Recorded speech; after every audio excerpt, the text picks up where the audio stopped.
হাবিবুল্লাহ বাহার কলেজের গভর্নিং বডির সভাপতি মোহাম্মদ তৌফিকুল ইসলাম মিথিলকে ঘিরে নতুন বিতর্ক দেখা দিয়েছে।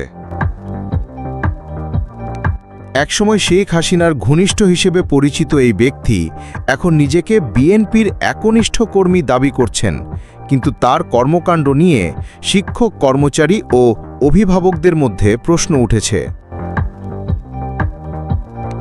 তথ্যানুসন্ধানে জানা গেছে, তৌফিকুল দীর্ঘদিন সাবেক মন্ত্রী অ্যাডভোকেট কামরুল ইসলাম এবং ওবায়দুল মুক্তাদির এমপির ঘনিষ্ঠ সহযোগী ছিলেন।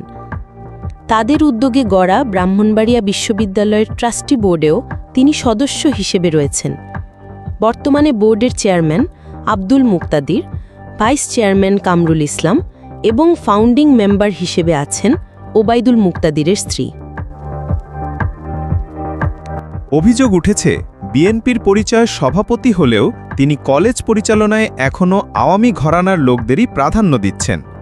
বিভিন্ন ধারার শিক্ষক কর্মচারীরা নানাভাবে হয়রানি, ভয়ভীতি ও চাকরি হারানোর হুমকির শিকার হচ্ছেন।